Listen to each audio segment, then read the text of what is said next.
Hello everyone.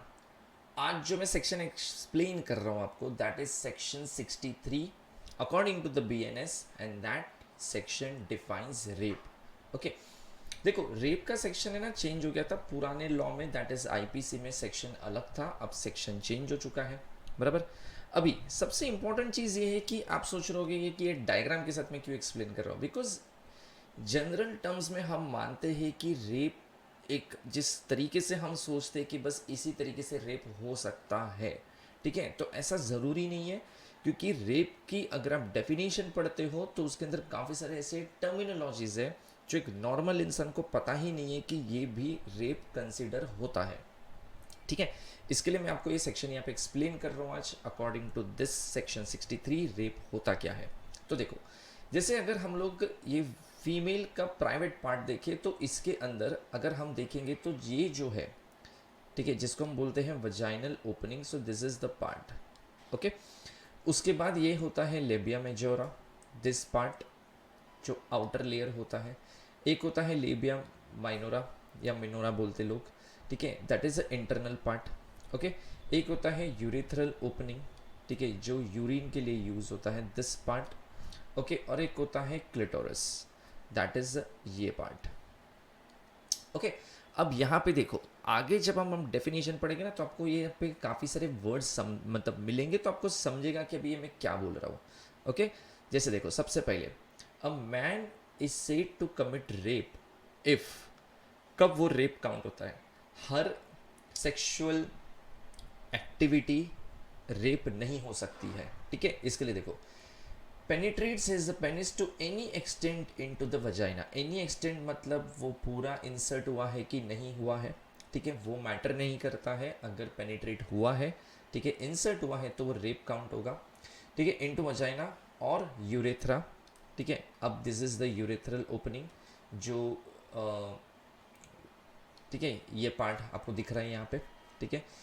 Okay, और anus, that is जो washroom के लिए यूज होता है that part, okay, that is हम बोलते हैं उसको एनस ऑफ अ वुमन और makes her to do so with him, चाहे फिर वो पर्सन खुद के साथ करने बोले और एनी अदर पर्सन या किसी के साथ करने बोले कि भाई गन पॉइंट पे करवाया किसी से, ठीक है, खुद ने नहीं किया, खुद उस मेल पर्सन ने नहीं किया, किसी और से करवाया, ठीक है, then also it will be treated as a rape. Or insert to any extent any object or part of the body. अब देखो, अगर मैं रेप को ऐसे लेता ना कि भाई खाली प्राइवेट पार्ट मेल फीमेल के प्राइवेट पार्ट में इंसर्ट होता है तो ही इसको रेप काउंट करेंगे, नहीं। अब ये अगर होता तो ये तो बहुत नैरो डाउन कर दिया फिर आपने डेफिनेशन को। तो यहाँ पे क्या किया है, insert to any extent any object.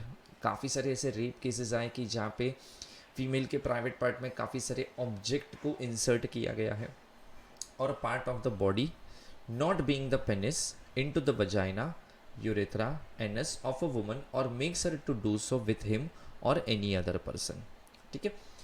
manipulates any part of the body of a woman so as to cause the penetration into the vagina, urethra, anus or any part of the body of such woman or makes her to do so with him or any other person। manipulates any part of the body of a woman, body का कोई भी part manipulate किया है सो वो penetrate कर सके into vagina, ठीक है, या applies his mouth to the vagina, anus, urethra of a woman और makes her to do so with him or any other person under the circumstances falling under any of the following 7 description. बराबर। तो अगर mouth भी apply किया है to the vagina, anus और urethra, ठीक है, ऑफ अ वुमन, तो ये भी क्या काउंट किया जा सकता है, डेफिनेटली ये भी एक रेप ही है। लेकिन और any other person under the circumstances falling under any of the following description. अब 7 डिस्क्रिप्शन देखो यहाँ पे क्या है, ये 4 में से अगर कुछ भी हो रहा है ना तो उसको हम रेप बोलेंगे, लेकिन इसमें भी ये 7 चीज़ें होना और ज़रूरी है। जैसे कि पहली वो चीज़ हो रही है उसकी विश के against, against her will, without her consent, with her consent, but consent लिया है, but when her consent has obtain by putting her और एनी पर्सन इन हुम she is interested in fear of death और hurt, कि भाई तूने अगर rape में कोऑपरेट नहीं किया, कि हमको सेक्सुअल इंटरकोर्स नहीं करने दिया, हम तेरे इस फैमिली मेम्बर को मार देंगे, ठीक है, ऐसे धमकी पे करवाया है.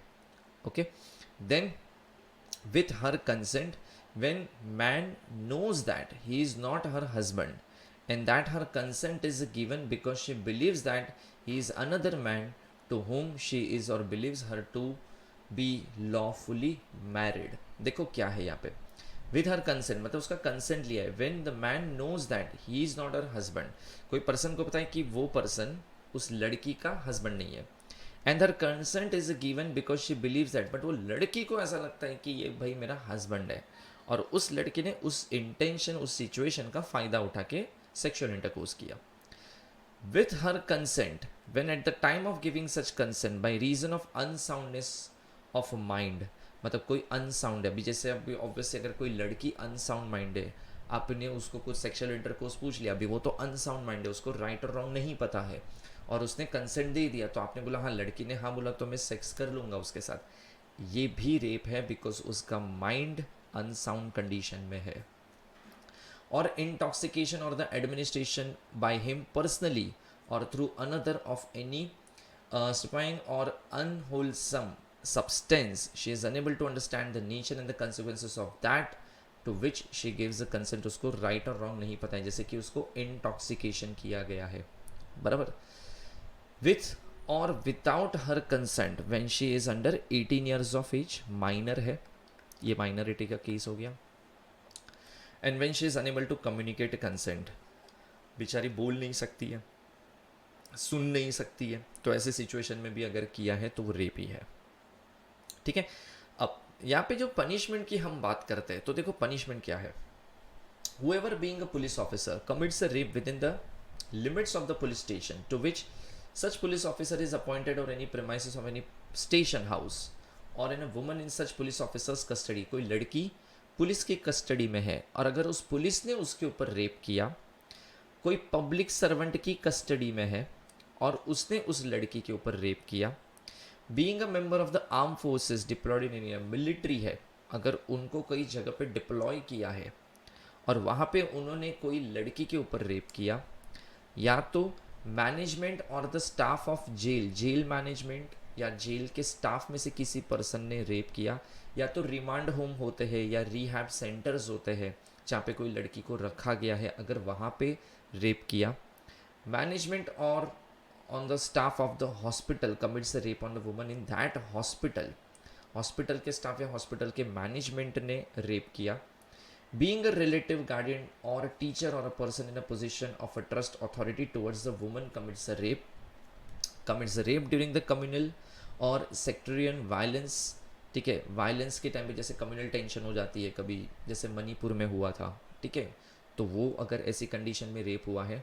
Commits rape on a woman knowing her to be a pregnant, ठीक है, लड़की प्रेग्नेंट है पता है फिर भी उसके ऊपर रेप किया. Commits rape on a woman incapable of giving consent, being in a position of a control or dominance over the woman, commits rape on such woman. ठीक है, डोमिनेटिंग पोजीशन है तो इसको तो डरा के धमका के कुछ भी करवा लूँगा, तो उसके ऊपर रेप किया. Commits rape on a woman suffering from the mental और फिजिकल डिसेबिलिटी, फिजिकली हैंडीकैप है, ठीक है, मेंटली डिसेबल है, उस लड़की के ऊपर रेप किया.